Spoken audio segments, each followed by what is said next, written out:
Wrestling fans, we have a very special guest this week. This interview is going to be amazing. This man actually is the trainer of the Icon Sting and the Ultimate Warrior.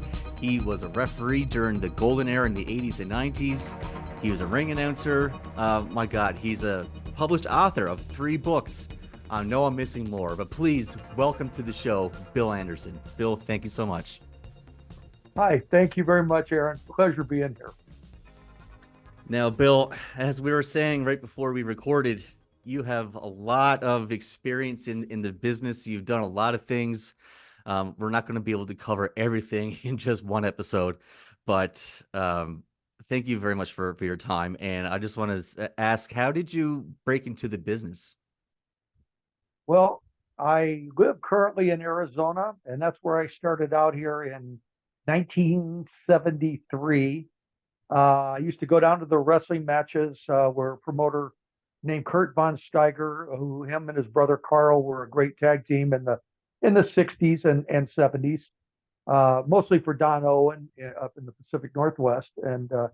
But Kurt was promoting wrestling here in Phoenix, and I used to go down to the wrestling matches. And one night I was standing outside after my mom was late picking me up. I was only 15, 16 years old, 16 years old. And it started raining.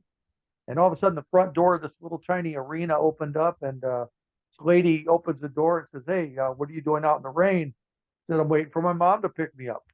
And she says, "Well, why don't you come inside and give my husband a hand with the ring?" So I walk inside, and it's Kurt Von Steiger, who was the promoter. Well, nobody knew he was a promoter. He was the main event wrestler. And all of a sudden, I'm standing there with this guy that I just seen wrestle, and I'm helping him tear down the ring, put it in a trailer. And Kurt says, "Hey, I like the way you work here. You're a good worker here. I need the help." He was tearing it down by himself, and I said, "Hey, I'm here for you."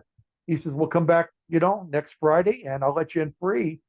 Get here around 3 o'clock in the afternoon. You can help me set it up, and then help me tear it down. You don't have to buy a ticket."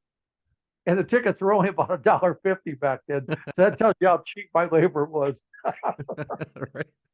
So I did that, and but it's what I always tell people: you learn from the bottom up. I've never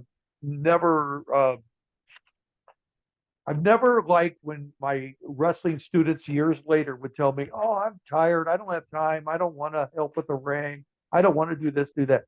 You know what? I did it all. I did every facet of the business. You can do it too. That's the way to learn what you're bouncing off of, and is learning the ring.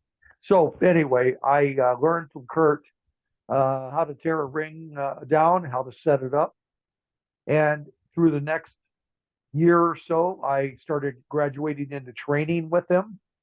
And eventually, I learned another lesson in my career: being in the right place at the right time. He had a referee not show up for him one day. I became the referee. A little while later on, a ring announcer one night didn't show up in Phoenix, and I became the ring announcer, and he had other guys fill in as referee. And that filling in as a ring announcer paid off. 12 years later, I'm kind of jumping around on you here, but 12 years later, I'm standing at the LA Sports Arena on a WWF show as a standby wrestler in LA. And Chief Jay Strongbow walks up and he goes, "Hey, Billy, have you ever done any ring announcing?" I go, "Chief, I have, back when I was a kid, when I was a teenager in Phoenix." And he goes, "Well, you're my ring announcer tonight," because Lee Marshall no-showed the LA Sports Arena in front of a sellout 16,000 people and started working for Vern Gagne full-time for the AWA. So I became the WWF ring announcer, all because somebody no-showed.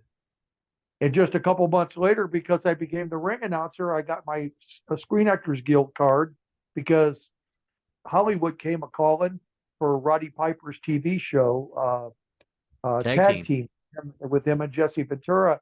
And I did the ring announcing on the pilot episode with Pat Tanaka and Akio Sato, with Mr. Fuji managing them, I believe. Yeah, against Roddy and Jesse in the pilot episode. And I was the ring announcer. So it's being in the right place at the right time. That's where it all started.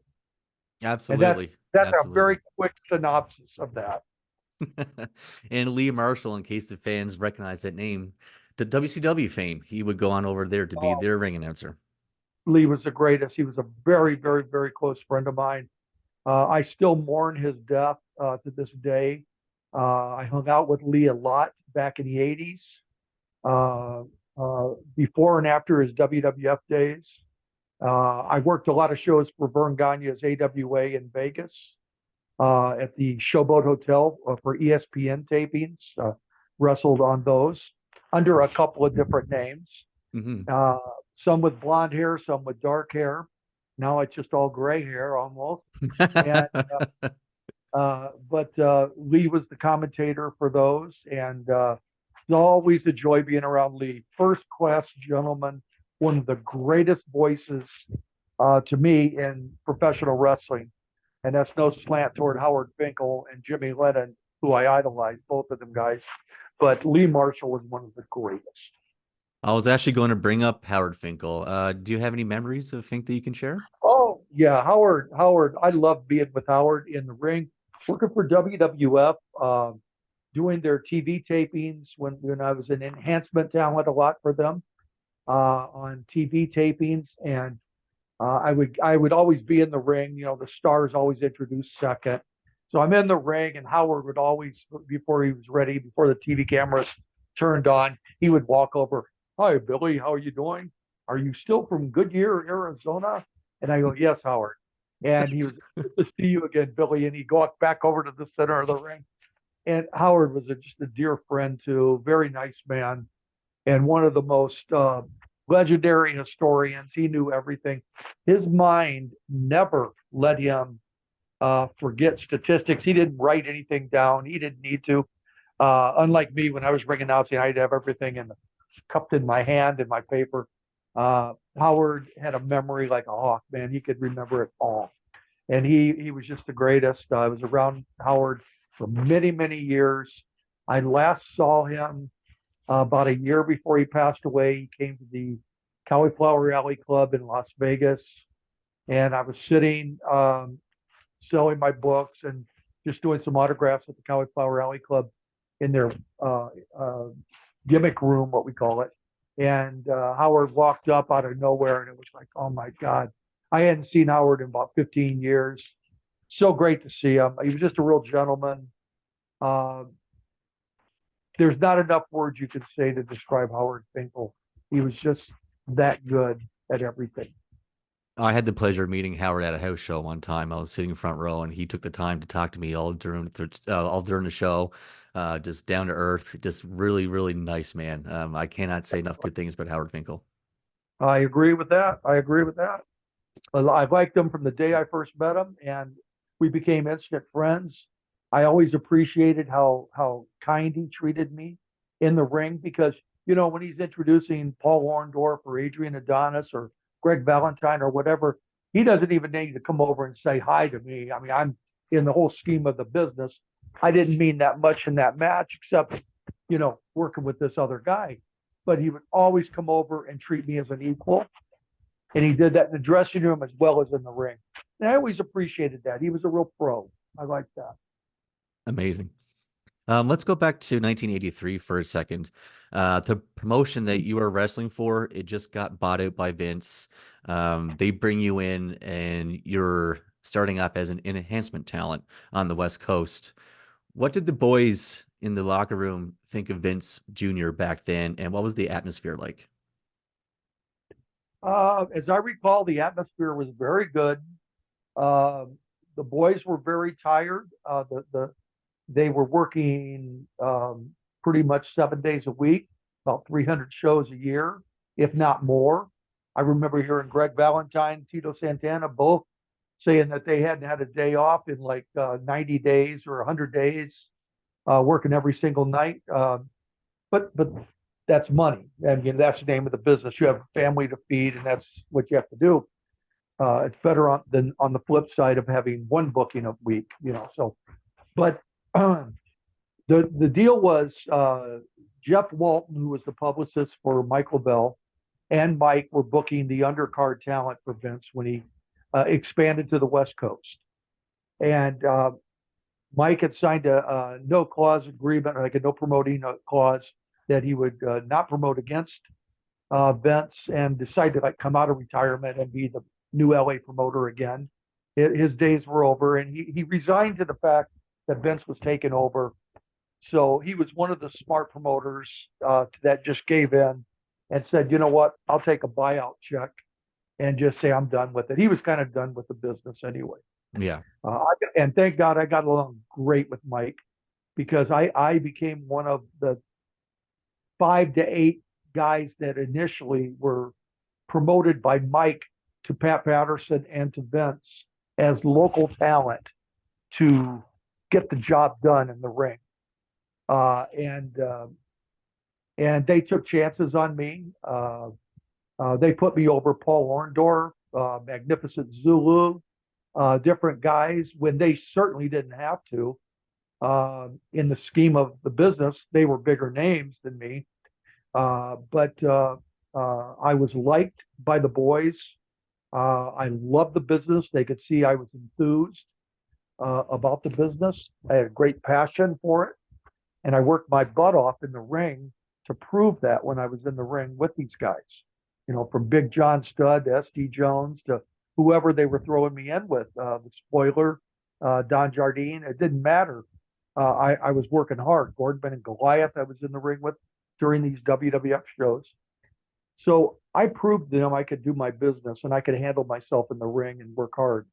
But the atmosphere was really good. You know, Vince would bring in 6, 8 guys, mainly from the East Coast, fill it in, maybe a couple of guys from Frisco, like Ray Stevens would come down, or Pat Patterson. Not Pat, because he was working for Vince anyway, but Alexis Smirnoff, for example, or some guys like that would come in from the Bay Area. And the rest were filled in by LA talent with myself, Mickey Doyle, John Tolis, Gordman and Goliath, Al Madrill, and different guys would work undercard. So, and they would bring in Jerry Monty like that from the Bay Area, because he was a friend of Pat Patterson's and everything.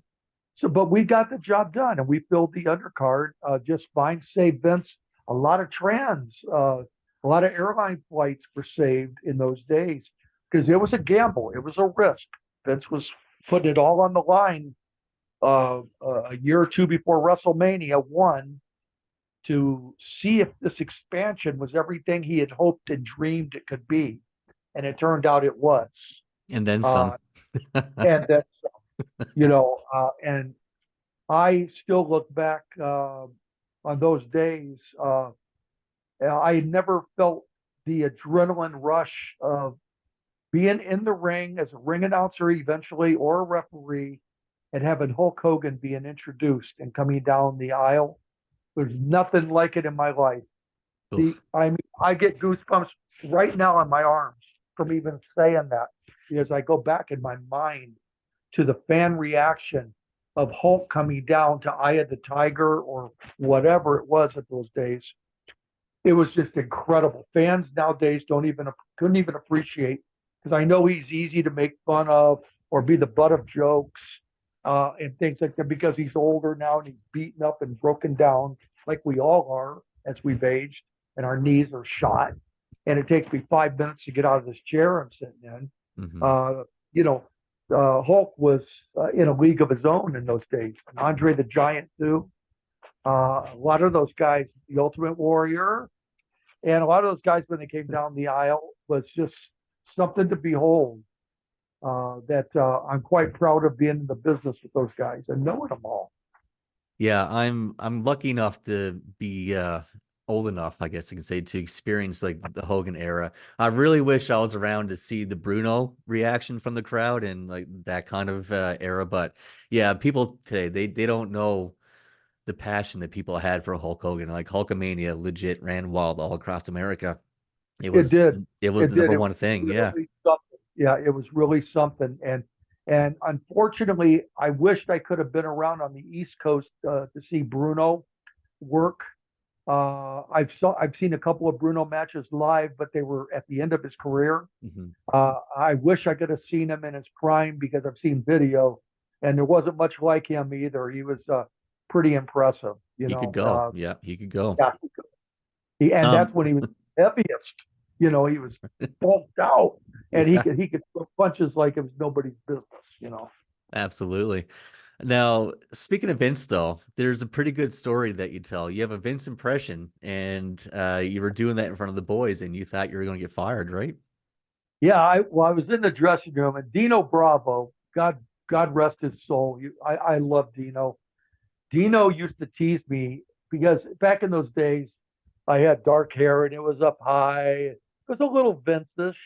I wasn't trying to look like Vince, but I was wearing a tux and I was in shape and everything. And although don't ask Jim Cornette about that because he'll tell you I look like a rolled sausage or something. That's his joke about me. But I thought I looked okay in my tuxedo, and I'd be in the dressing room before the show, and I'd be joking around with a couple of the guys, and I go, man, I can't do it so it's a joke now. I can't talk like that. But back in those days, I actually could imitate him, and I'd go, man, your Survivor Series check's in the mail, and you'll be getting it soon, so rest easy. And Dino would laugh, and Andre was, they'd all sit back and laugh at me and have fun. So I was doing that one day, and I had my back to the dressing room door at the LA Sports Arena, and I turned around, and Vince was standing there. Nobody had told us that Vince was flying in for the show, and I look at Vince and I go, "Oh, shit. No, no, no, no, no." So I just kind of shut up, and everybody was like hushed down from their laughter. So I went in the restroom, and I was going to the bathroom, as we men do. And I'm standing there, and all of a sudden Vince walks in, and he goes to the bathroom, as even the CEO does. And I look over at Vince, and I go, Vince, I hope you're not mad at me. It was just a joke. And he goes, listen, anytime you can make the boys laugh on the road, they've got a hard life, and it's okay with me. And I understand it wasn't meant in disrespect. And I said, it wasn't.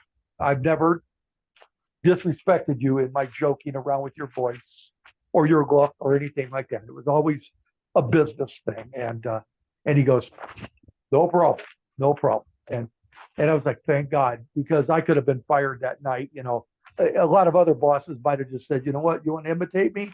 Why don't you go out there and sit in the fans' chairs and you can imitate me out there? Yeah. So, but Dino Bravo he was my main guy. He would egg me into it every time. Every time Dino was on a show, he'd go, hey, Vince, let's hear you do the attitude. Do an interview, Vince. And he would call me Vince. And it was like, oh my God. That's And then all amazing. the guys that hadn't heard it, like Tito Santana or somebody else would say, yeah, let's hear that. How do you do that? Then I'd stand there and act like I have a microphone in my hand. And those were the days. That was in the 80s, and some good memories working with the dressing rooms were filled with guys back then like Hercules Hernandez and I mean some great guys, some tremendous workers and friends, and Rick Rude and Jake Roberts and all these guys. And I think Rick Rude was one of the greatest heels that ever lived. I And agree.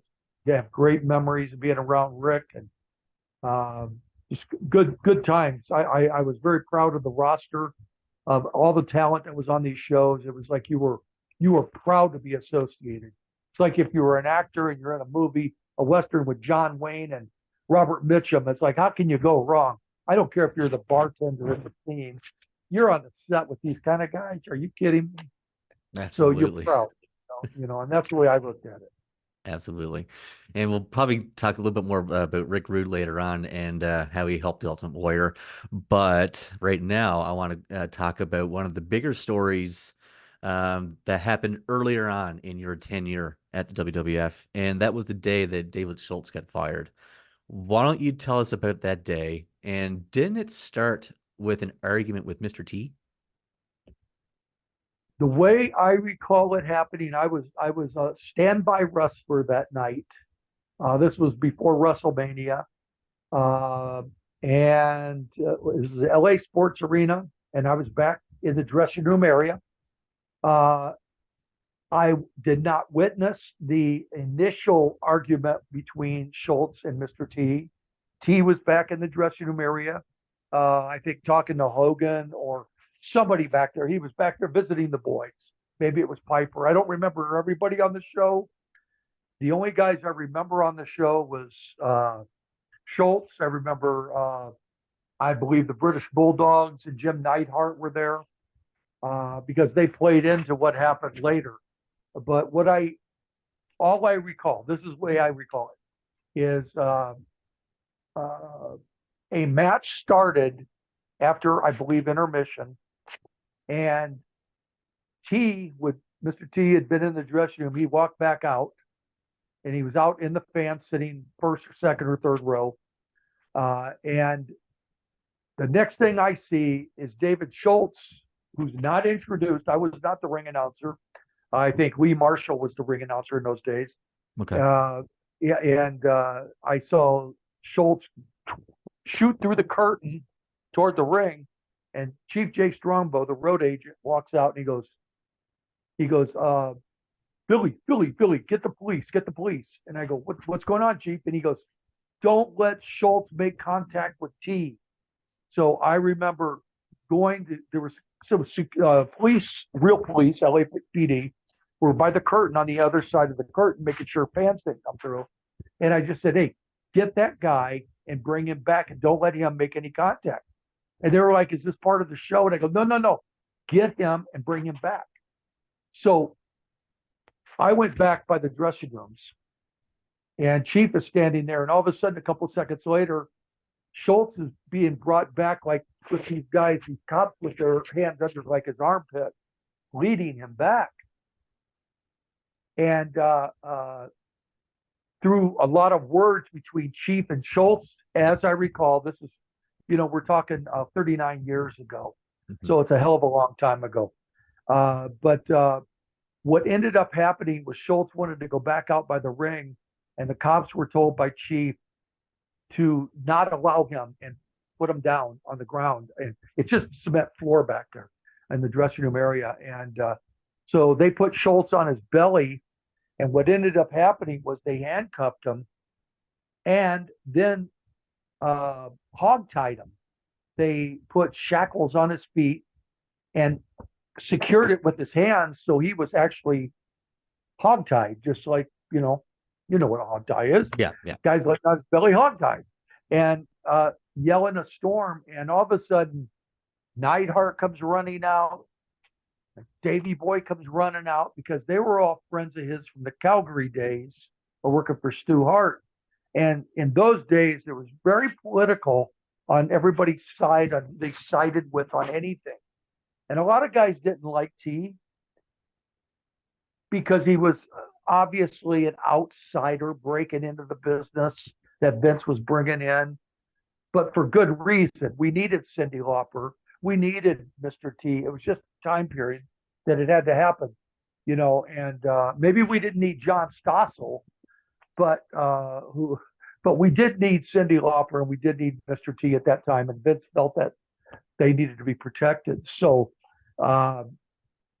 they came out and Chief was instantly like, back up, because they started to like almost get ready to throw a punch at the cops, both of them guys, Davey Boy and Jim. And that would have been a hell of a fight. So then it was getting out of hand, and Chief put it into it. He says, don't get involved, back up. And Chief was pushing them, physically pushing those guys back to the dressing room. Get away. Eventually, Schultz calmed down. He's laying on his belly, screaming bloody murder. They calmed him down, and they finally stood him up. They told him, are you going to call, if we stand you up, unhook you, not from the back, but unhook your feet? Will you not try to run from us? Just play it easy and cool. He said yes, and he stood up. Chief calmed him down, and they finally unhooked his handcuffs, which stood right with him. And there was an exit door of the arena right on the other side of a barricade, right by the dressing rooms. It's not where the boys came in and out the arena, but it was originally like a fan entrance, but nobody ever used it. It was just the emergency exit. And they moved this barricade over, this big metal 6-foot barricade. They moved it over, walked Schultz to the door, and Chief said, uh, go home, go home, you're done, go home. And the cop said, go straight to the airport. Don't try to come back into the arena tonight or we'll arrest you. That's it. And that's the way it ended, was that's it in a nutshell. But there was no physical contact with Schultz out by the ring. I mean, Schultz and T out by the ring, because that could have been an embarrassing thing for WrestleMania coming up. And Vince didn't want to take that chance because they had, such heavy involvement with Roddy Piper and Paul Orndorff, Hogan, and everything. They couldn't make T look weak. And, Schultz is from the South. I don't know if it was a racial thing like that or if it was just an outsider coming into the business thing. I didn't know Schultz well enough to make that call. And Fair enough. but regardless, it would have been bad for the business. Absolutely. And, Yeah, it would have and been horrible. always bad for the show. A shoot thing at ringside is always bad, no matter what. Mm-hmm. So that's what happened. You mentioned And I was T right didn't there. have a whole lot. Oh, sorry. Yeah, you didn't mention that T didn't have a whole lot of friends backstage. How was Cyndi Lauper received when she first came? Because she was there before T, right? All this stuff happened before I Mr. never T came saw around. any bad feelings with Cyndi Lauper at all. She hung around. She was mostly in Wendy Richter's dressing room whenever she would appear with Wendy, because I took a picture with Cindy and Wendy together in one locker room. I don't know where it was, San Diego or LA. They seemed to be best friends and got along just fine. Cindy was a very sweet girl, and let me tell you, I know for a fact, I can't vouch for Mr. T to this day, but I can tell you Cyndi Lauper still respects the business to this day. I saw her in concert maybe about 3 years ago here in Phoenix, and uh, she took a break between songs, and she pointed up at the sky and she goes, I want to thank Captain Lou Albano Oh, jeez. for all he did for me. And I know the fans, a lot of them were like, who in the hell Ooh, is right. Captain Yeah. Lou Albano? But I'm sitting there in the audience and I sure as hell knew who Lou Albano was. And she says, Captain Lou, I love you and miss you. Thank you. And I appreciated that. I might have been the only person in the arena that appreciated it. But I knew for a fact Cindy hasn't forgot where she kind of started in her career. She was young and new to the music industry, and what a talent. But I always had good feelings around Cyndi Lauper, and she used to come to a lot of shows. She used to sit ringside at a lot of shows, and she was well received by the fans. And I never heard anything discouraging about her by the boys in the dressing room. Perhaps it was the woman thing of her, that they didn't look at her as the same as Mr. T being a guy trying to macho his way into the business as opposed to a feminine singer. Maybe that's the difference. I don't know. Mm-hmm. Well, you know what they say, that without Hogan, without T, without Piper, there wouldn't be WrestleMania 1. But without Cyndi Lauper, there would not be WrestleMania 1, and that's the truth. Yeah, I believe it. I believe it. She was always a nice lady to me and to everyone I ever saw her around in the locker Mhm. room. What are some of your favorite memories as a referee in the ring? Uh, well, I refereed for the WWF and I refereed a few indie shows and I refereed for the AWA. I can tell you the worst memory. Let's Okay, start with that. The sure. worst memory I have refereeing was for Vern Gagne in the AWA on a few shows back in probably 1985-ish, Hmm. uh, when the Road Warriors were working for him. I felt like I had gone 10 rounds with Mike Tyson when I got out of the ring just from being a referee during a Road Warrior match. They were those guys were maniacs. They were, to use a cliche, they were so roided up. They were just out of control. I mean, they manhandled everybody, and they manhandled me as the ref. And a legit ref would have like disqualified them in the first 10 seconds of a match because you're being pushed and shoved and almost body slammed as a ref. Uh, but they were rough, but they were nice guys, and we eventually became very, very good friends toward the end of both of their lives. And but that was a rough memory of just being tossed around a lot as a referee and hard to handle and control a match. I don't even know. They might have been wrestling Kurt Hennig and somebody else that night, but it was a tough match. Uh, Another good memory, I refereed a match between Big John Studd and Hulk Hogan at the Nice. Forum, Los Angeles. And Bobby Heenan's ringside. I always loved Bobby to the day he passed, and still have great memories of Bobby Heenan, who to me is one of the greatest managers that ever lived. He could do it all. Very underrated as a wrestler, and I love Bobby. But the end of the match, John Studd body slammed me as the ref, and I think I disqualified him, so Hogan keeps the belt type thing, and all this. And but that was a fun match. It was an easy match. Two big guys lumbering around the ring. There wasn't such a fast movement that I was getting too winded by them. Uh, that was a good memory.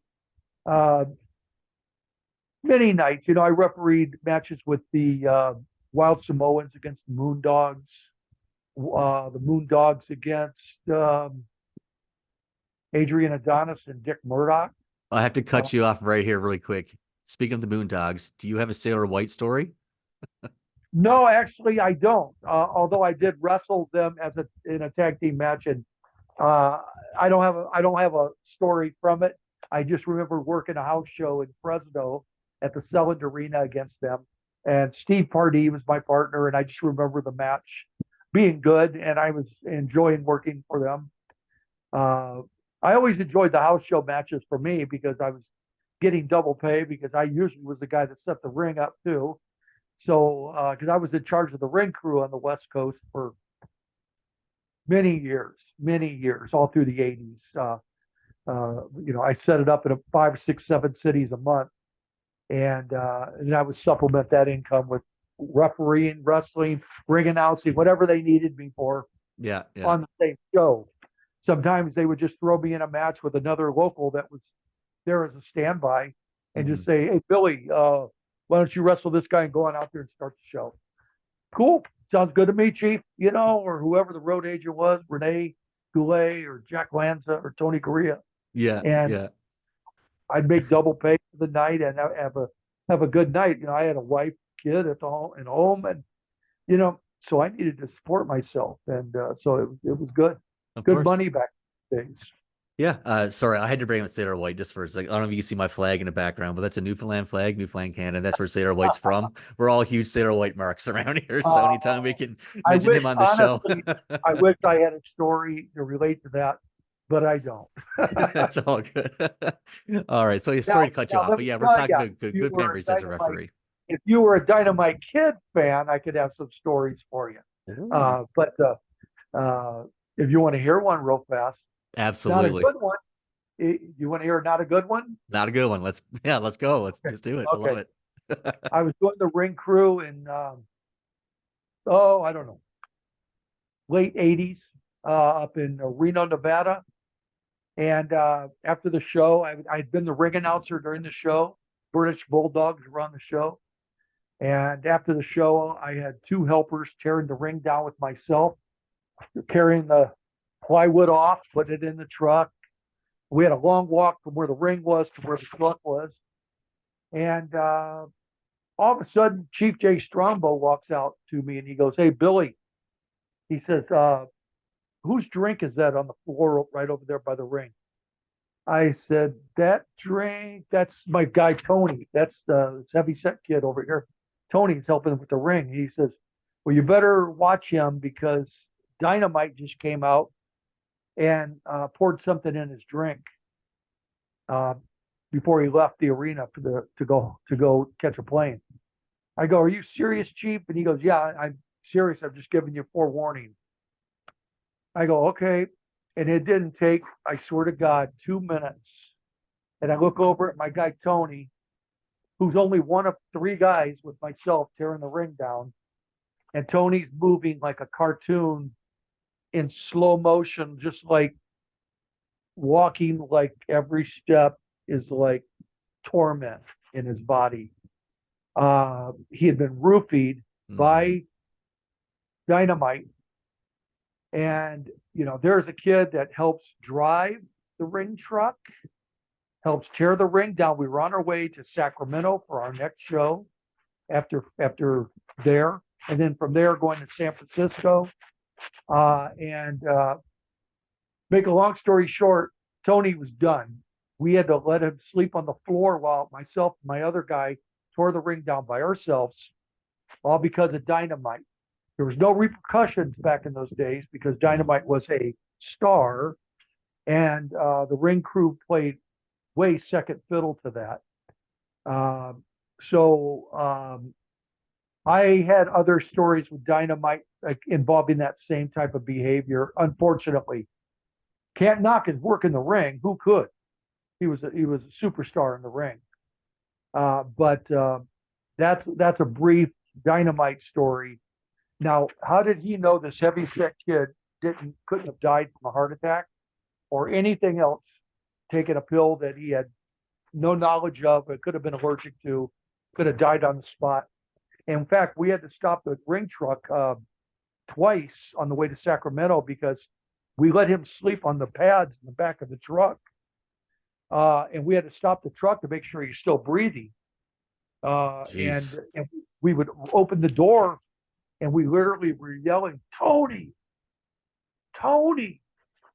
No movement at all. And it was dark on the highway. We couldn't see if his heart was even breathing.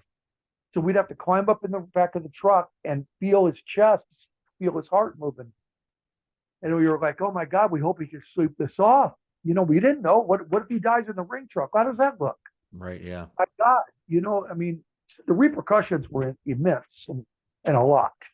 And, we all could have lost our job. The kid could have lost his life. It was horrible in every respect.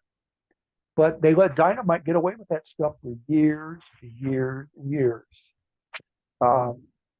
So, that's a brief Dynamite story. So I guess ribs like that were commonplace back then, and wasn't just from Dynamite, it's from a lot of people. They were. And some ribs are very innocent.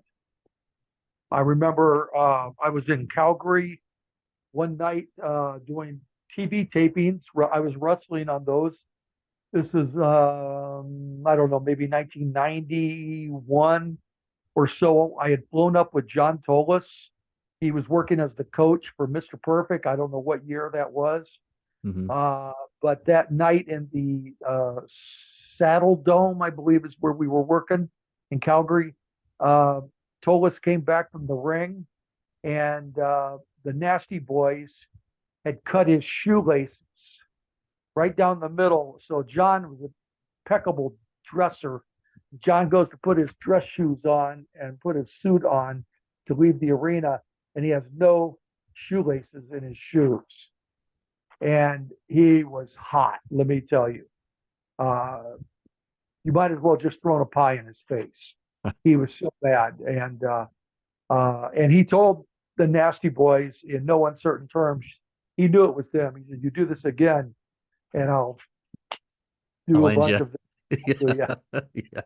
So, and you just didn't mess with John. And speaking of John Tolis is another legend of the business who I was very close with, and one of my dear friends, and very nice guy, and very proud to have called him a friend. And I went to his grave a couple of years ago. He's buried in North LA, and just the ultimate nice guy who was the ultimate bad guy in the ring.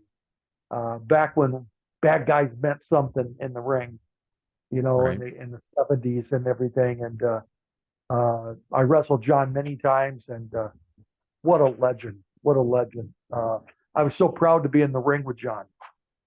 Just he was rough in the ring too. He didn't fool around. He would hit you pretty hard.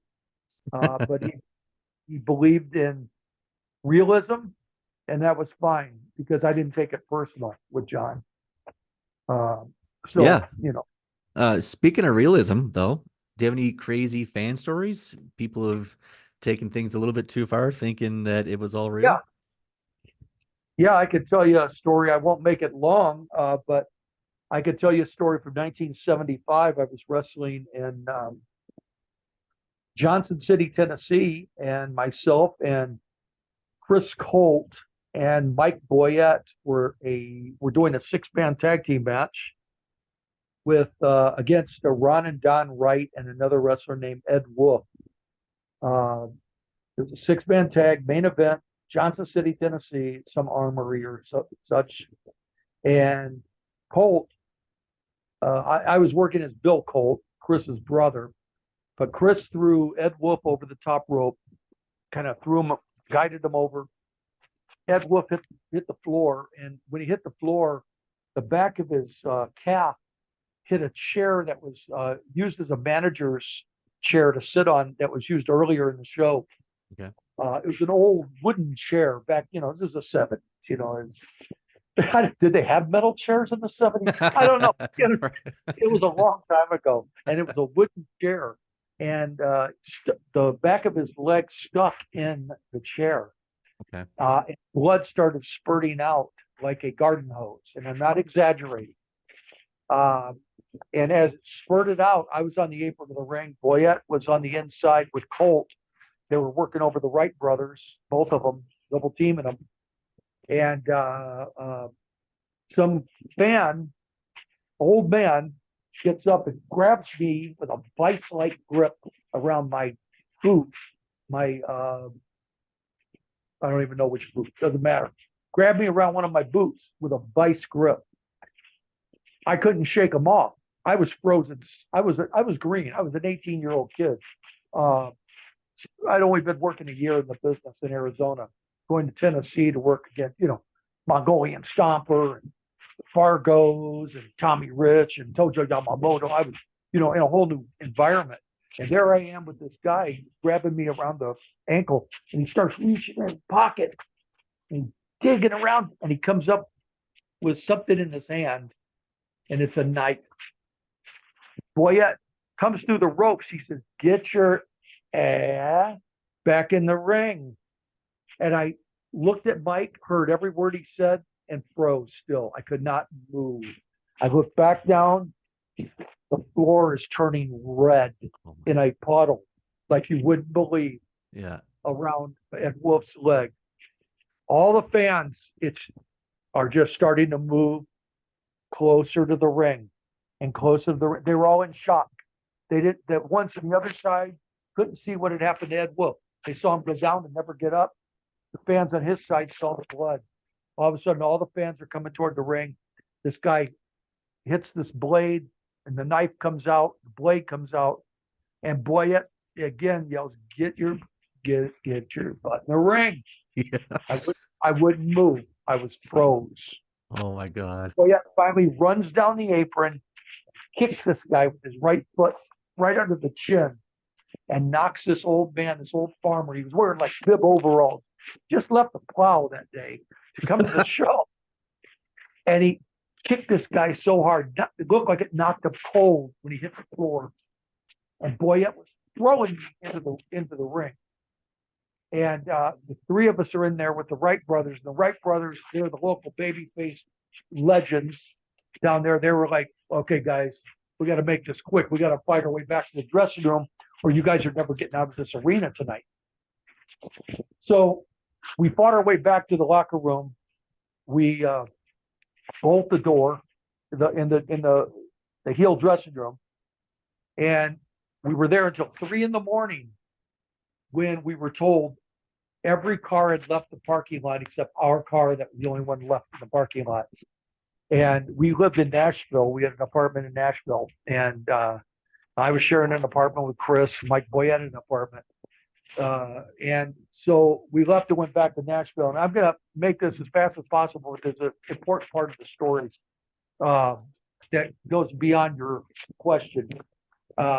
So the next day, we're doing interviews in Nashville, which we did every Wednesday morning. This was on a Tuesday night show. Every Tuesday, we were in Johnson City. The next day, we asked Nick Goulas promoter, we said, Nick, how's Ed Wolf? He says, last night he was in bad shape. He says, he's fine. He's fine. They got him to the hospital. They stitched him up. He's going to be fine. Don't worry about nothing. So that was on Wednesday morning. And he said, you guys do your promos, talk about how you're going to come back the next week in just a tag match, Boyette and Chris Colt against the two Wright brothers, and talk about how you're going to destroy them and put them in the hospital like you did Ed Wolf. We did that on the promos.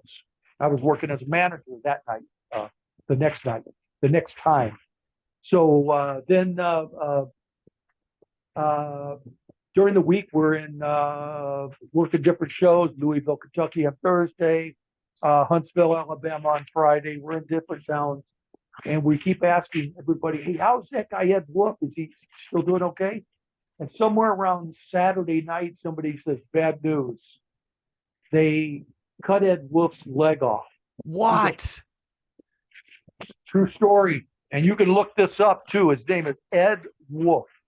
And you can look it up. If you Google Ed Wolf, you can see. I'm not exaggerating. There's newspaper clippings that tell the story.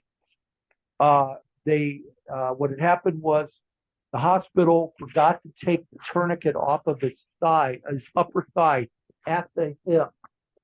Gangrene set in during the week. They cut this. This guy was a big guy, almost. And there's a picture of him online. Only one picture you'll ever find of Ed Wolf. You'll see he looked a little bit like the Warlord. He was a big weightlifter, but that's not even the biggest part of the story I'm getting to. He was a sergeant of the police force in Kingsport, Tennessee, also, which is the neighboring town to Johnson City, which plays into the story. Okay. So they took Ed's leg off at the hip. He had a wife and two kids. He had been a cop for several years, been a wrestler for a few years, supplemented his income. He loved the business. He only worked shows in East Tennessee, in the redneck towns of East Tennessee. And so we find out about that. So the next week, we're back in Johnson City on Tuesday. We get to the armory about 4 o'clock in the afternoon. And there's a knock on the back door. And I open the door. Chris says, Bill, go get the door. And I go open the door, and it's a cop standing there. And I go, yeah, can I help you? And he goes, yeah, can I see you and the other Colt guy and Boyette guy? Can you guys come outside? So I said, Chris, police officer wants to see us outside. So we walk out. 3 of us are outside. None of the other boys are even at the arena so early. But we drive in from Nashville, so we always left early. It was a 215-mile drive or something like that. So we always left early to make sure we got there on time or safely. And so anyway, these 2 cops are standing there by we get outside. And the cop says, you need to, first of all, thank God and thank your lucky stars. The show was taped last Tuesday, and we saw the show on a videotape. We watched it closely. And because Ed Wolf was our friend, he was not only our friend, but he was our sergeant. They were from Kingsport Police Department. He says, we saw he took his own bump over the top rope. They understood the lingo enough to get it across that they knew that we didn't throw him to purposely hurt him. He kind of, he took his own fall. He says, because we had every intention, if we knew that you guys hurt him deliberately, we were going to stop your car, maybe about 2 or 3 miles out of town, these old country roads, and we were going to walk you about a mile out in the woods. We were going to put a bullet in the back of your head, and the 3 of you would have never been seen or heard from again. Holy shit. No more Chris Colt, no more Mike Boyette. Everybody would just wonder what in the hell happened to those 3 guys. They disappeared. They quit. But that's what we were going to do. So thank your stars, lucky stars, that that's not happening because we saw the video. So we're in shock.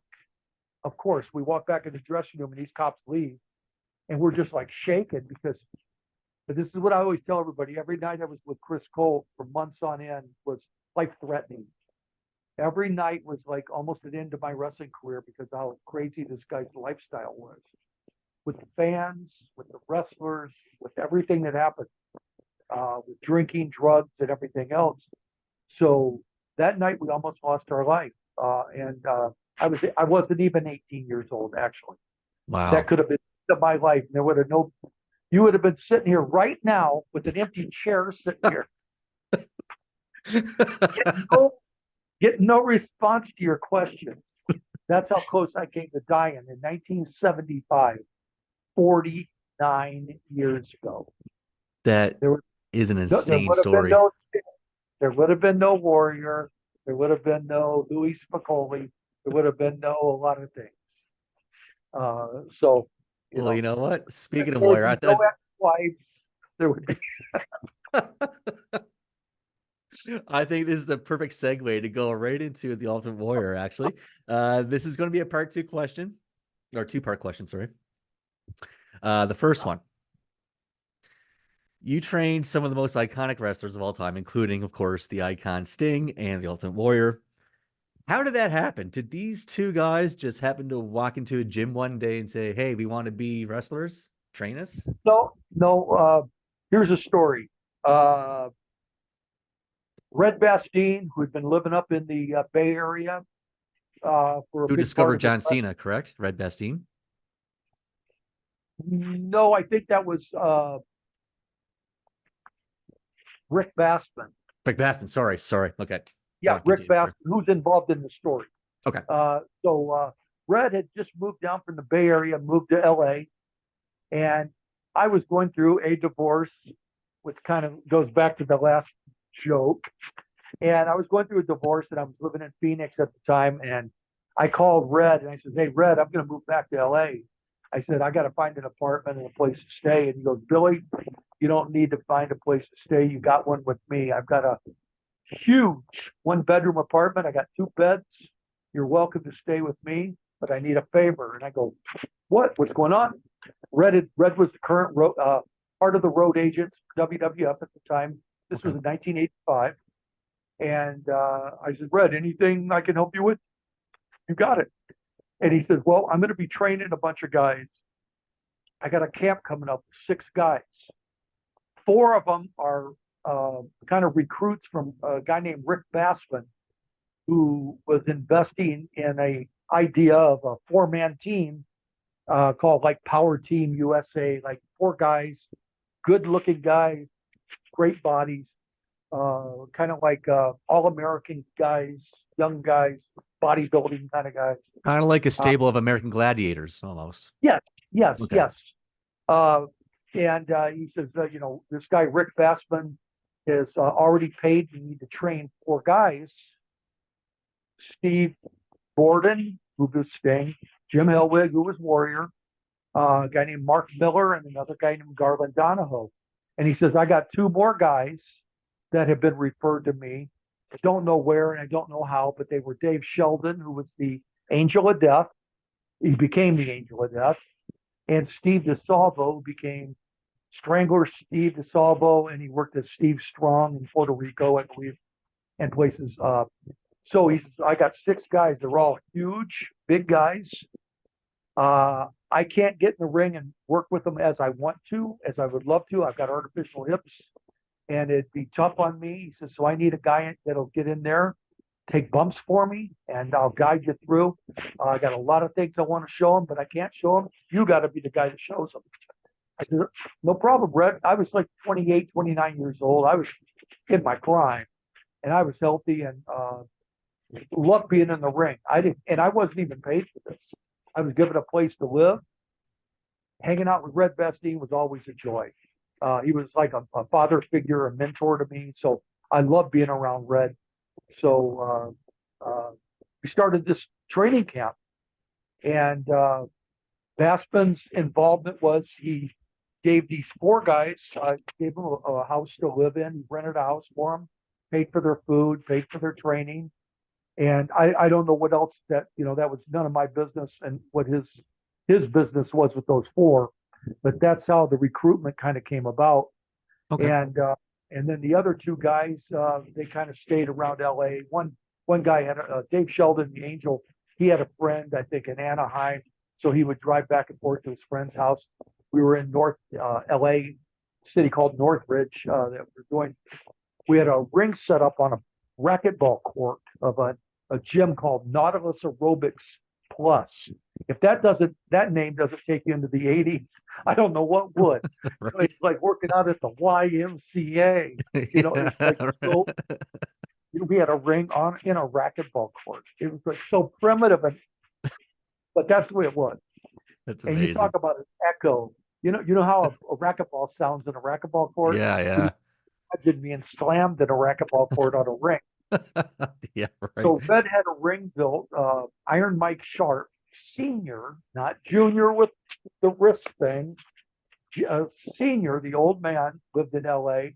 and he made a ring. I guess he was a hell of a welder, and he made a ring for Red. Because I went to Mike's house and with Red, and we picked it up, loaded it up from a garage into a trailer, took it to the racquetball court, set it up, and we started training these guys. And Red said, "This is going to be intense. This is like 6 days a week, 6 hours a day if we can do it. That intense of training."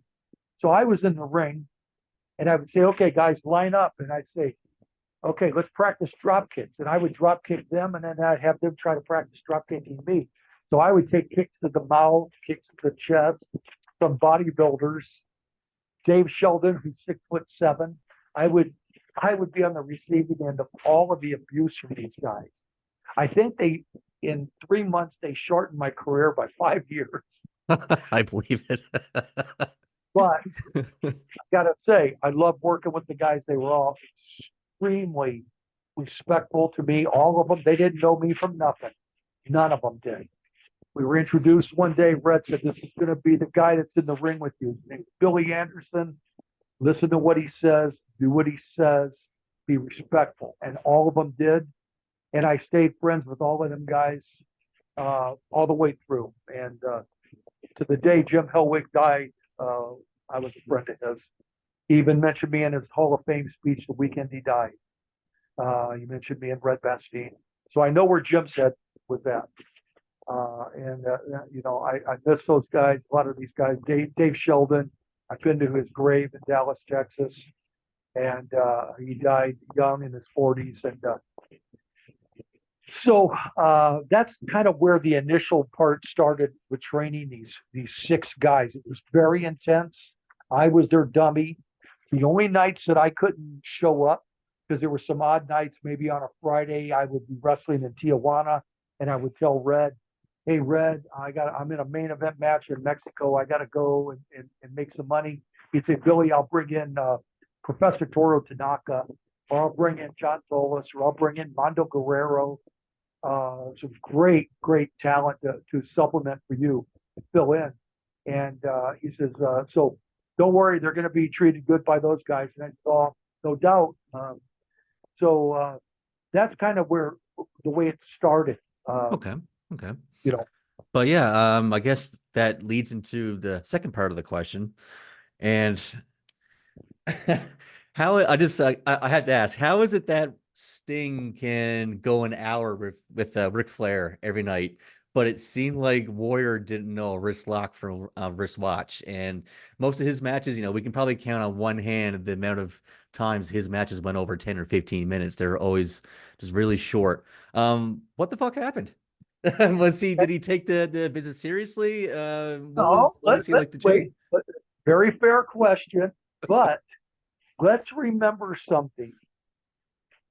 None of the wrestlers for WWF, especially in the 80s and especially nowadays, are doing anything in the ring that they weren't told to do. So if Warrior runs down the ring, runs down the aisle at a speed that right now makes me want to have a heart attack thinking about, because I sure as hell couldn't do it. Actually, I never could even in my prime run that fast.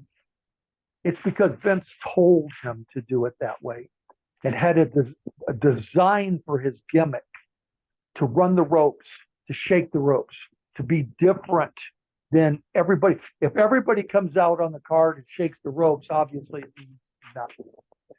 Do you think Vince had that plan in place for the gimmick on purpose because he was probably not so polished in the ring? He might be a bit sloppy. He Yeah, would hurt someone, now or that's a fair question. I don't know, but regardless, it is a fact that's the way it became, yeah, and it worked.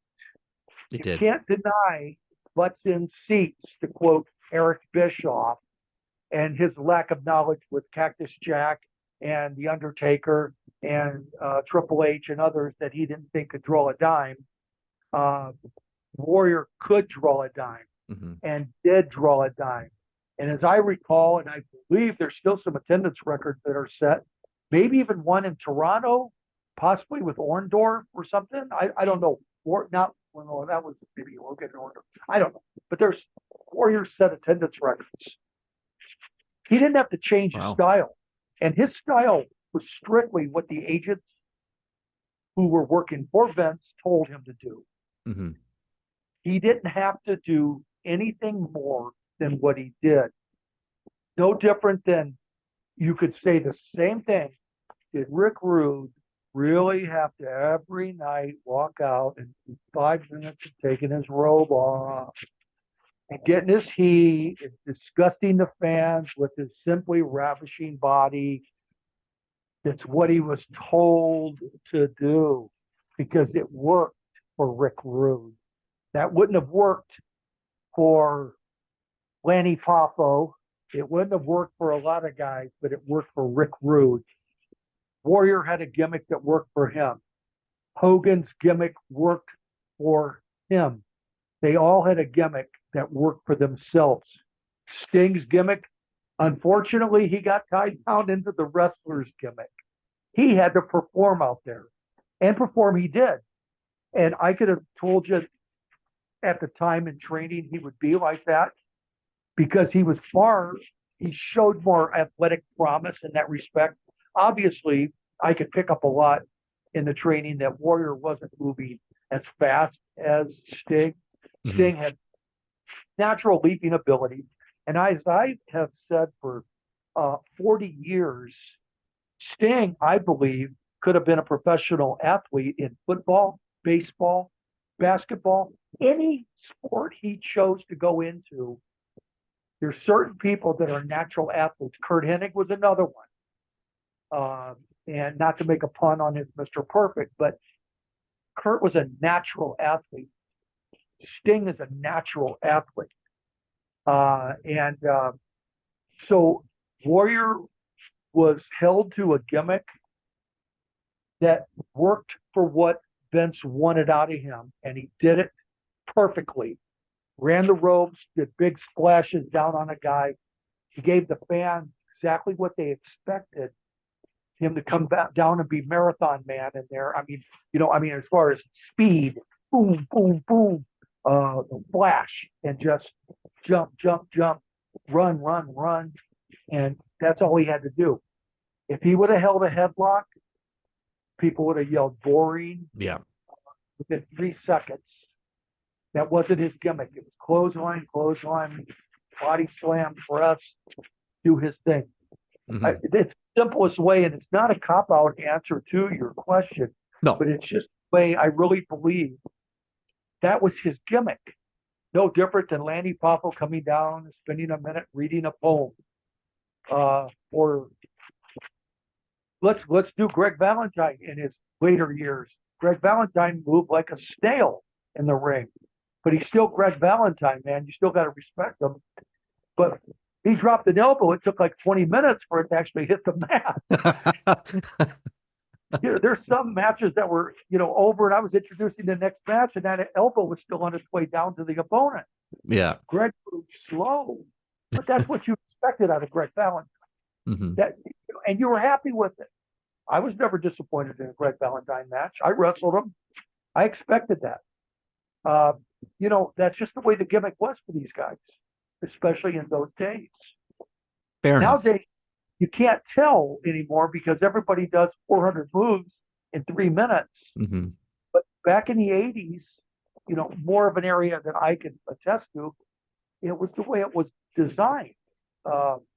Everybody had their own signature moves. Look at Harley Race. I've been watching a lot of Harley Race matches on YouTube lately. And I wrestled Harley Race one night for Vince in Vegas, Wow. TV tapings when he was King Harley Race. Nice. Okay.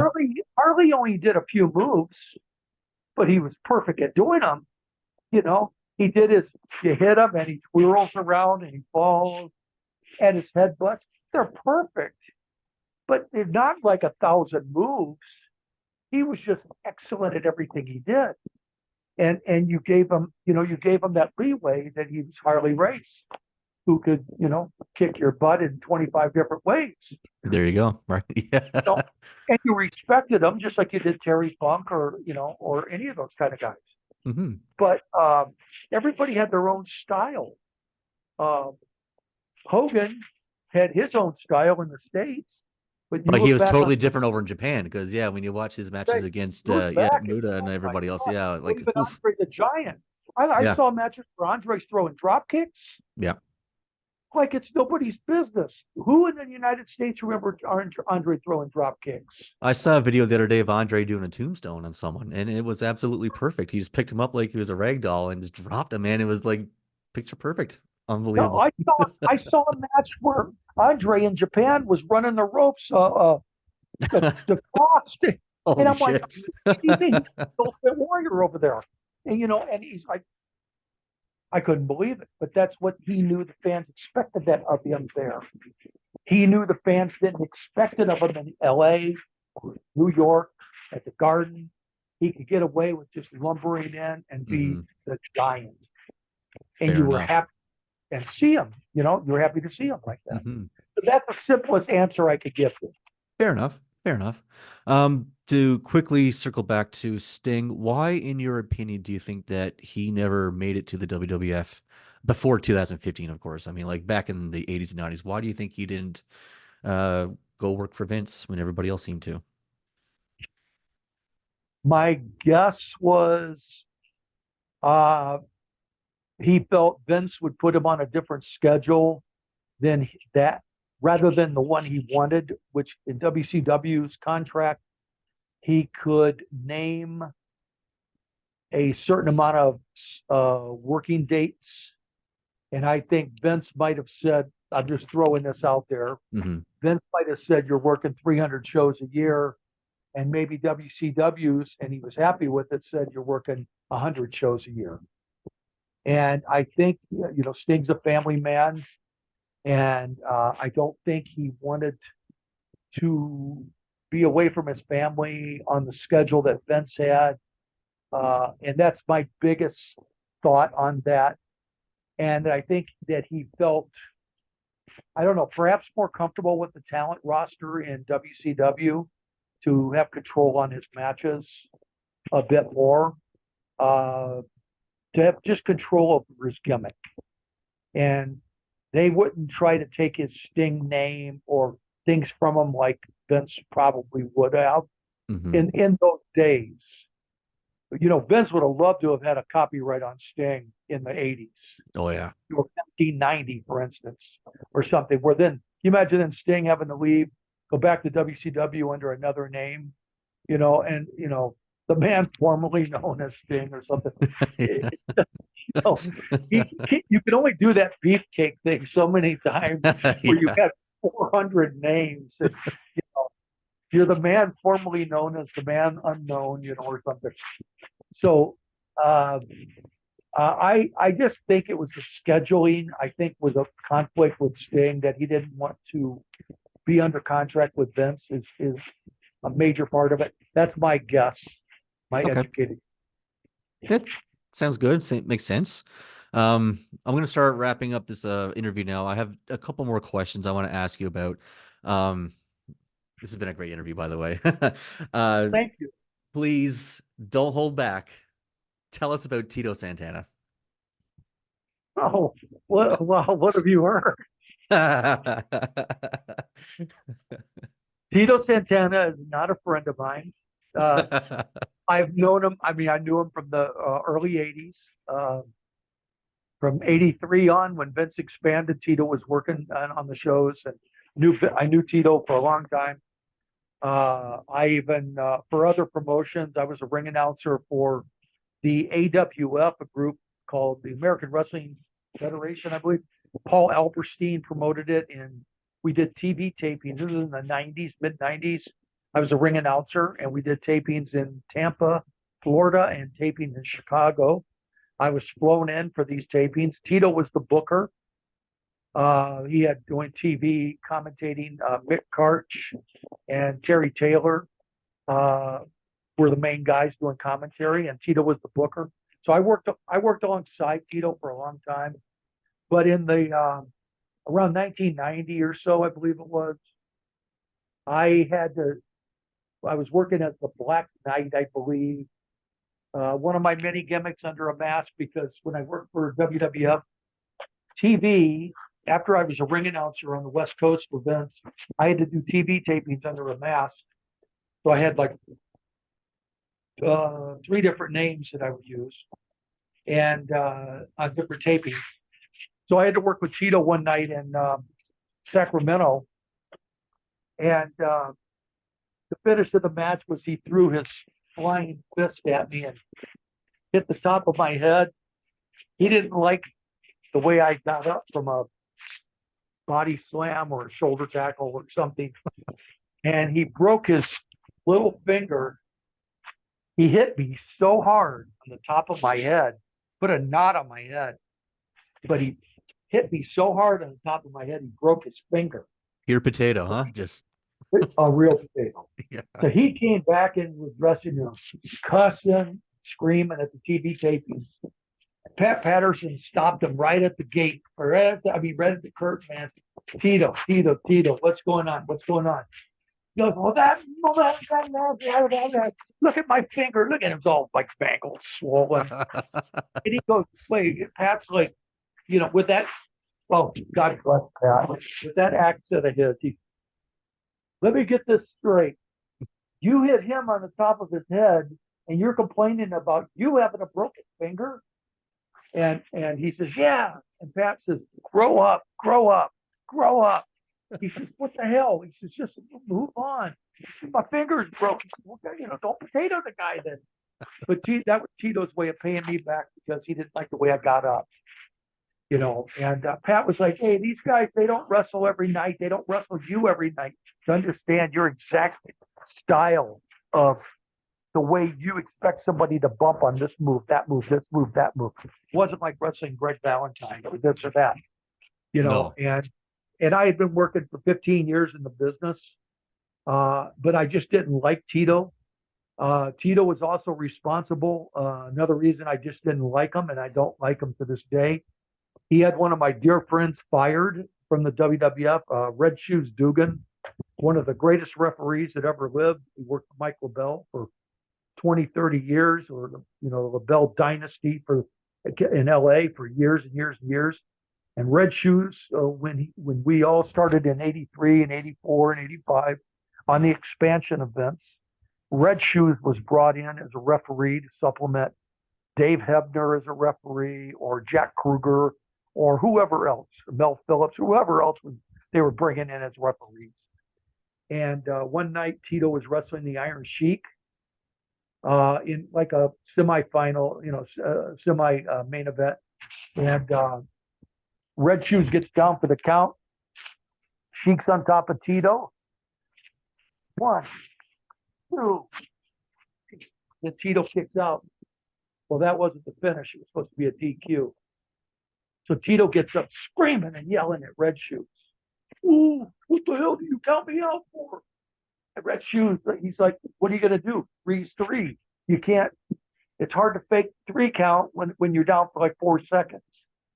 And so Tito went right back in the dressing room, screamed at Jay Strongbow, fire this old man, get him out of here. And poor Red Shoes never worked another WWF show after that. And he was 78 years old. I remember back then. At 78 in the dressing room, he would do 1-arm push-ups. He was sharp as a tack. He was strong. 1-arm push-ups, just like Rocky, in the dressing room before the show how in shape he was. He wasn't some like senile old man. Right. He was shape. He could do more push-ups than anybody, Hogan or anybody in the dressing room. And Tito got him fired. So it's just, it's just a little personal grudge with me. I Yeah. don't work with him anymore. It doesn't matter. I don't see Tito or talk to him. If he doesn't like me back, that's fine. You know, I eventually quit working for Paul Alperstein because I just didn't like taking orders from Tito, and the money wasn't worth it. And they would fly me into Tampa, and finally, on the last set of tapings I was booked for, I just said, I'm staying home. I was living in California, and I just said, I'm done. Just done. Done Yeah, work. just done. I'm done. I'm done. I don't like Tito, and I just don't like taking direction from him. It's just a personal thing. And I know a lot of people love him. He treats a lot of guys great, and a lot of people are friends with him. That's cool. And God bless you if you're a friend of his, you know, but it's not my cup of tea. That's just your experience with them. Yeah, no, exactly. Yeah.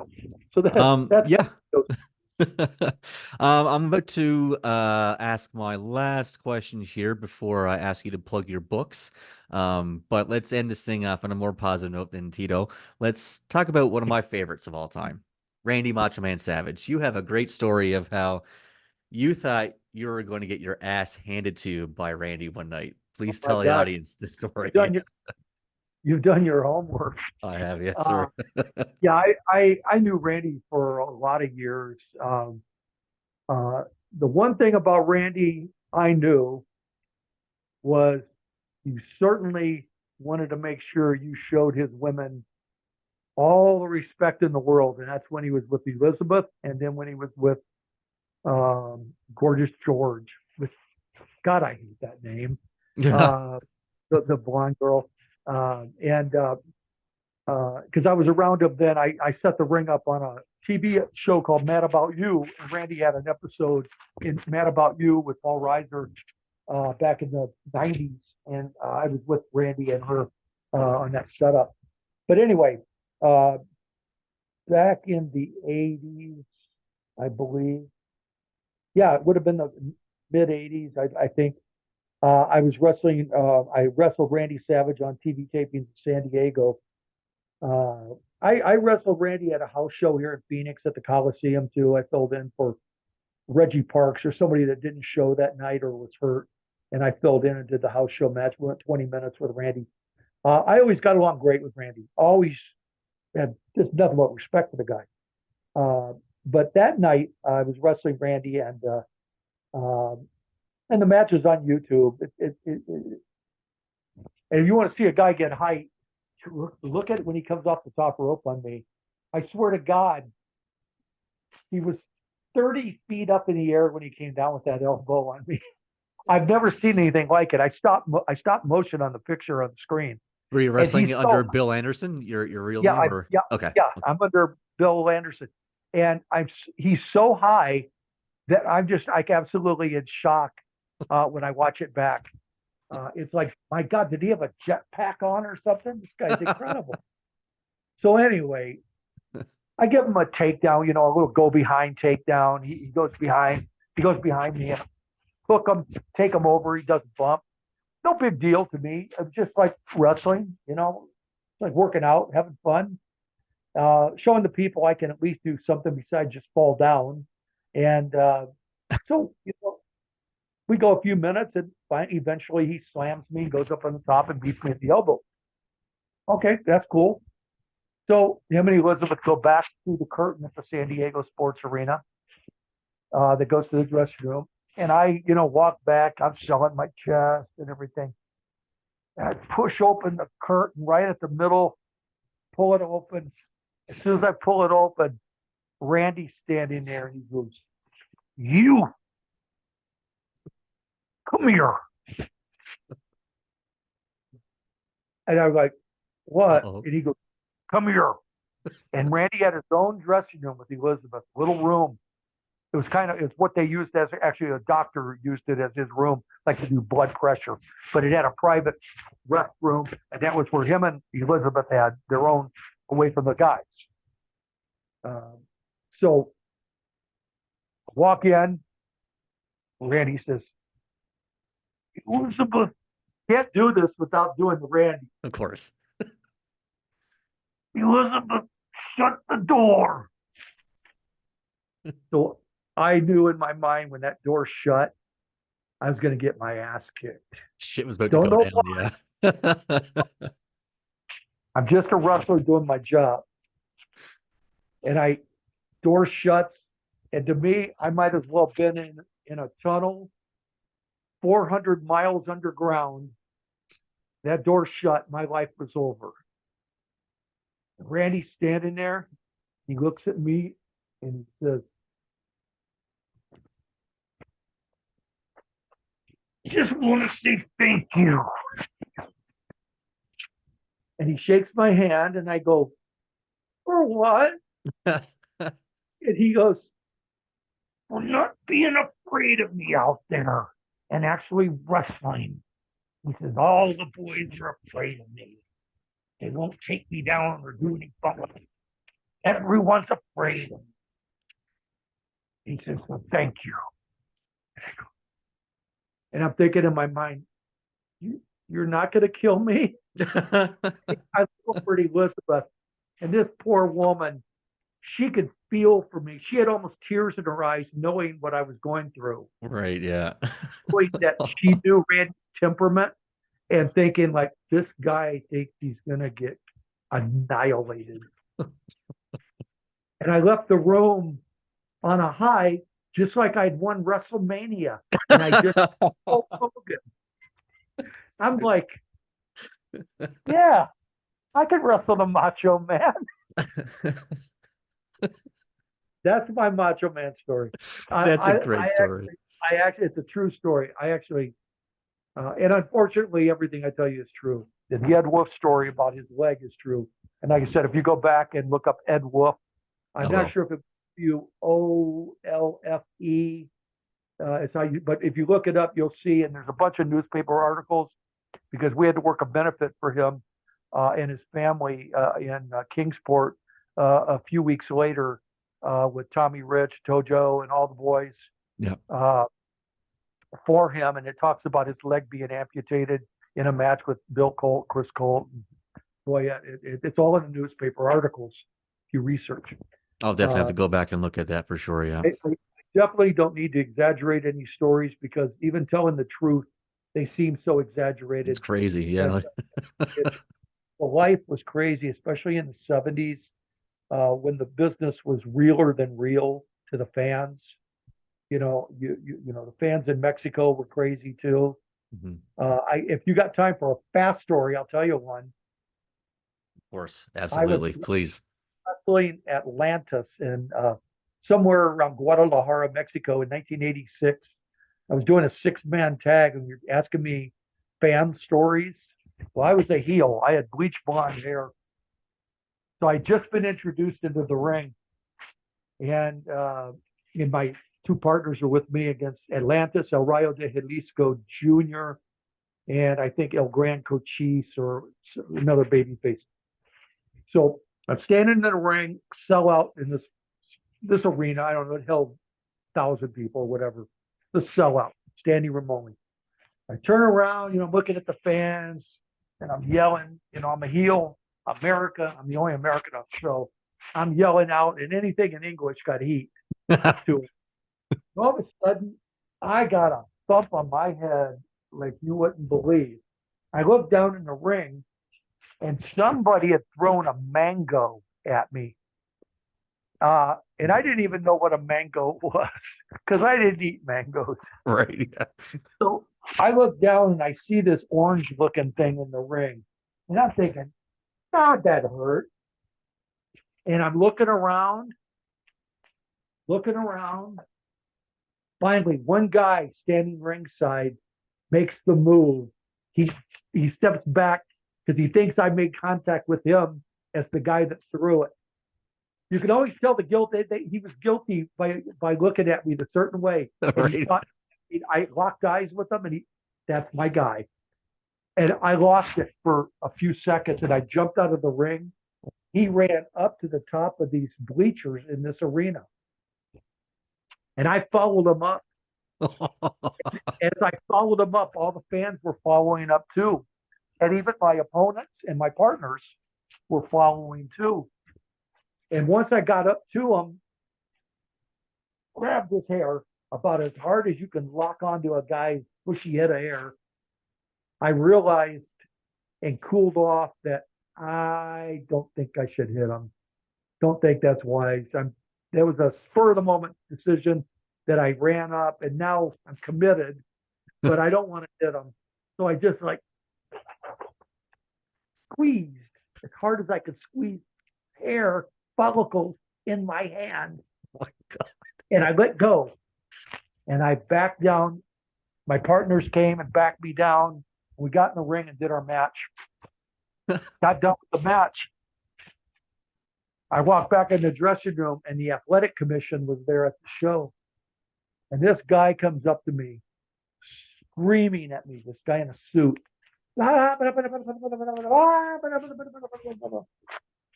I didn't speak, any more in Spanish other than water and hello and bathroom. And my partner, Baby Sharon, he does a gay gimmick type thing. And Baby Sharon speaks rough English. He came up to me and he goes, Amigo, you're in trouble with the commission. I go, I didn't hit the guy. He's, yeah, but you left the ring and went up into the stands. And it's the symbol of it. They got to teach you a lesson. I said, I understand. I was wrong. I'm sorry. I'm sorry. He said, well, the commission says that's not good enough because he was saying he apologizes. He apologizes. So the commission says, let me think for a minute. He's telling Baby Sharon to translate. I have to levy a fine on him. And I'm not sure what it's going to be yet, but I've got to make a point here. So I'm thinking, oh my God, I'm just down. I lived in LA. I'm down in Mexico for about 2 weeks. I'm in my first week of working down there. I'm working all main event matches, but main event down there, you're working off a percentage of the house. But oh my God, they're like 30-man shows down there. It starts at the top, it goes down. Everybody's getting paid on the show. Or I might make $20, I might make $150. You just don't know. And I'm thinking, what if this guy fights me $500? I could lose a week's pay. Right. And I'm paying because I got to come home to my wife. My son wasn't born yet, but I got to come home to my wife and have some money from the store. So I'm sitting there kind of crapping in my pants a little bit and think, I said, baby, tell him I'm sorry, and I won't do it again. Knowing I was never coming back to that town again anyway. But anyway, the commissioner comes over, pulls him aside. They go into a huff, start speaking Spanish back and forth, back and forth. Baby Sharon comes over and he goes, okay, amigo, here it is. Here's your fine. And he says the commissioner says he's sorry, but he has to do it this way, and he has to teach you a lesson. And I said, okay, how much? And he tells me whatever it was in pesos. You know what it came out to in American money? $1.50. I swear to God, it was $1.50 fine. But it was like in thousands of pesos or something. So it sounded great. Right. When Yeah. it came out of my mouth. But when I said, so how much is that in American money? He says, it's only like $1.50. When it was, and I said, oh, okay. Tell him thank you, and I'm sorry, and I'll pay the fine. They can take it out of my pay tonight. So I had to take it out of my pay that night. And that night I made like $80 or whatever. So they took the $1.50 out of my pay and gave it to the athletic commission. Well worth it. But my God, I was panicked. It was like the Randy Savage thing. Right, it was like, no, I don't want to die. Don't kill me here. And but that's how, funny stories that you make them bigger than they really are. Yeah, absolutely. And speaking of stories and like insight to the golden era, your Facebook feed is fascinating. I love it. It's just, as I said, nothing but pictures of like backstage stuff, like you and like all kinds of wrestlers and celebrities and everything else. Your life seems to be fascinating. And like I said, I love scrolling down your Facebook feed. Cool. But you have, as we mentioned in the intro, you have 3 books. You published 3 books. You're an author. Why don't you tell me and the audience where I can go buy these books so you can take my money? Well, I used to have a website, but I got rid of it because I just couldn't keep up with it. As we learned a couple hours ago, my technology uh, isn't too strong and on the internet, and I finally just got rid of my website and everything. So now people just have to contact me on Facebook, and I just leave it like that. They can private message me, and I can explain how we could go about doing a PayPal or that type of thing. But I did do three books. One book is my first book, unfortunately, is out of print because they were all self-published books, and the guy that helped me set up the book and print this book, I'm out of stock on it, and he just passed away. Oh, I'm Only sorry. 50 something years old. Thank you, Glenn. He passed away just a few weeks ago of a heart attack at like 54 years of age. And I have no longer any access to my first book. I do my second and third books, and they are tribute books that I don't have them sitting in front of me. But they're tribute books to wrestlers. One is a tribute book to my fallen friends of Mexico. Okay. A lot of doors that I worked with and knew, and they're all stories of guys that have passed away. I have a lot of friends that say, "Why can't I be in one of your books?" And I said, well, "Brother, you're still alive. Be glad you're not in, because if you're in my book, that means you're gone." Right. Yeah. Uh, Yeah. so that's the way I've gone so far in my life. There are books on people that have passed away.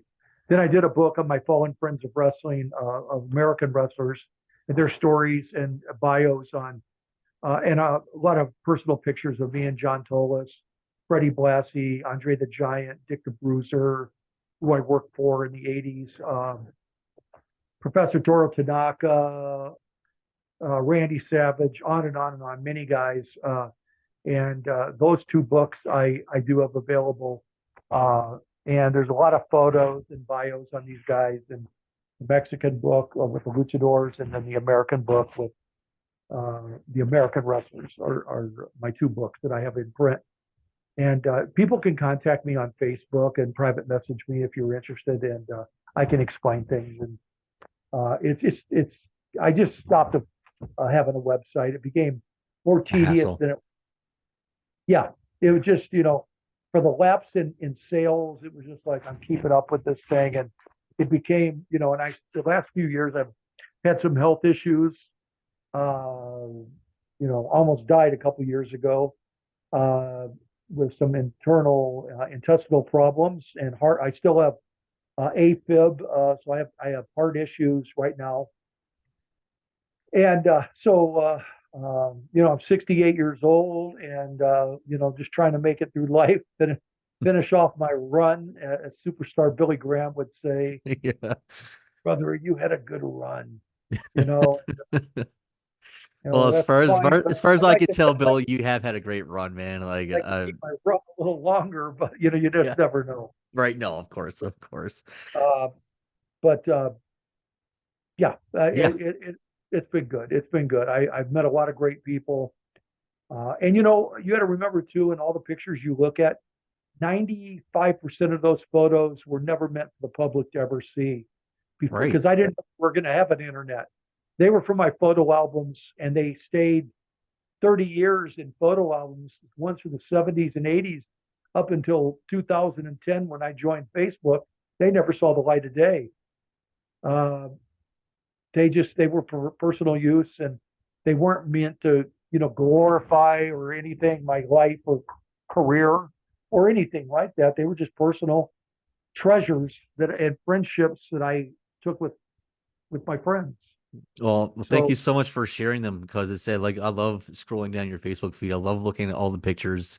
It's literally an insight into I like wrestling appreciate history. I mean, I it's appreciate the fascinating. time. It brings back some good memories to me too. Sometimes it depresses me when I see how many of my great friends have passed away. Hmm. Big Boss Man and the Road Warriors, and the list goes on and on. Davy Boy and Hercules. I don't know. It just Pat Patterson. So many. But this is You the know, way that we honor them, right, and remember them is by showing these pictures and passing along memories, until the next generation. yes, yes. And on that note, my friend, please, people, if you're watching and you liked what you saw, go contact Bill Anderson on his Facebook, get some books, talk to this man. He is awesome. You are awesome. Thank you again for taking your time today to join me on this interview. I loved it. It's been a fantastic, fantastic ride. Thank you. And Thank thank you, you for your Eric. contributions. Thank you, sir. It's been a pleasure. It's been a pleasure, sir. All right, Bill, I'll let you go, but I'm really do want to have you back on the show again one of these days. Anytime. Perfect.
Wrestling fans, if you liked what you saw in this video, please go to our Patreon account. Link is here at the bottom of the screen. For only $3 US a month, you can get our full episodes as they're released early. You can see extra content not seen on our YouTube and TikTok channels, and a whole lot more.